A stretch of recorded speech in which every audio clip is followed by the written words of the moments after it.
और अब बात यूपीएस की करते हैं, क्योंकि बीते दिनों सरकार ने केंद्रीय कर्मचारियों के लिए जो पेंशन की स्कीम की घोषणा की थी, उसके बाद से लगातार देश भर में, खासतौर से केंद्रीय कर्मचारियों में खुशी की एक लहर दिखाई पड़ रही है, क्योंकि उनके पास में अब दो विकल्प हैं, एनपीएस और यूपीएस को लेकर।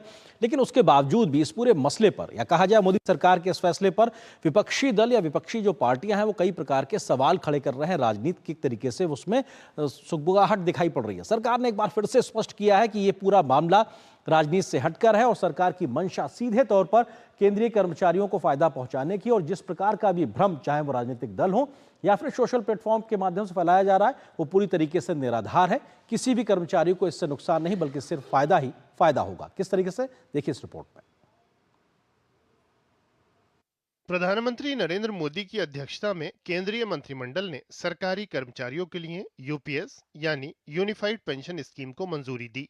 भारत सरकार द्वारा यूनिफाइड पेंशन स्कीम को मंजूरी मिलने के बाद केंद्रीय कर्मचारियों में खुशी की लहर है। सरकारी कर्मचारियों के लिए यूपीएस के रूप में मोदी सरकार की इस सौगात का सभी विभागों द्वारा स्वागत किया जा रहा है।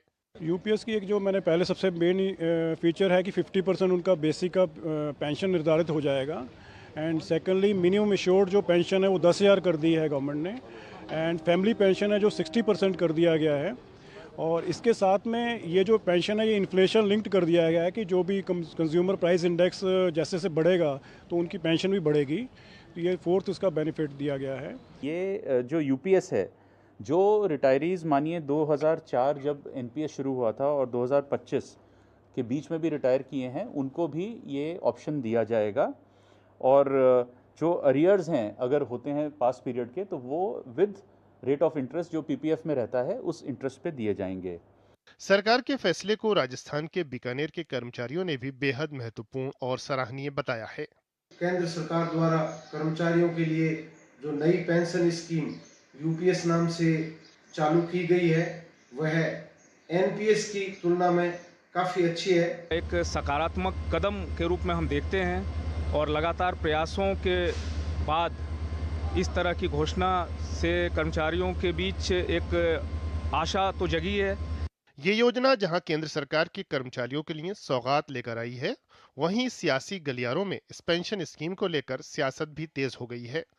यूनिफाइड पेंशन स्कीम को लेकर सोशल मीडिया पर कई तरह की भ्रामक खबरों को नकारते हुए सरकार ने स्पष्ट किया है कि यूपीएस के तहत कर्मचारियों को अब 25 वर्ष की सेवा समाप्त करने के बाद 50% की पेंशन और 60% फैमिली पेंशन की सुविधा मिलेगी।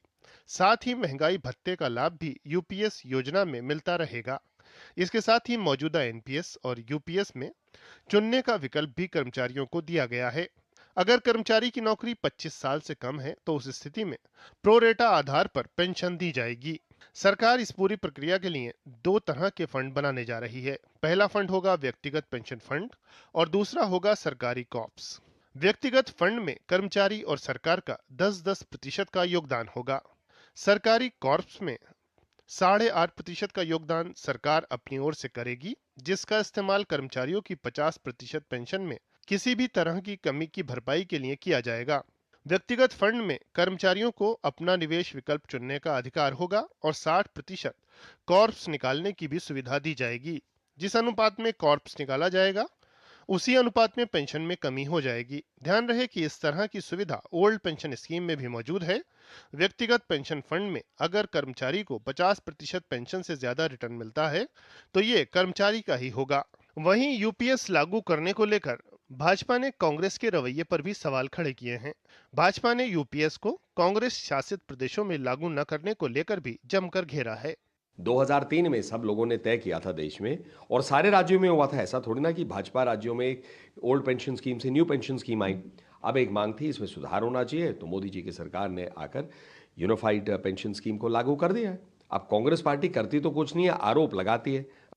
यूपीएस को लेकर राजनीति का प्रयास करती कांग्रेस के अंदर ही इस मुद्दे पर मतभेद साफ नजर आ रहे हैं। जहां एक और यूपीएस के विरोध में कांग्रेस अध्यक्ष मल्लिकार्जुन खड़गे आपत्तिजनक टिप्पणियां करते नजर आ रहे हैं, तो वहीं राहुल गांधी के करीबी माने जाने वाले कांग्रेस नेता प्रवीण चक्रवर्ती का यूनिफाइड पेंशन स्कीम का खुलकर समर्थन करना और यूपीएस को एक विवेकपूर्ण और स्वागत योग्य कदम बताना कांग्रेस की आपसी कलह की कलई को खोलता नजर आ रहा है। Bureau report, DD news. Supreme court के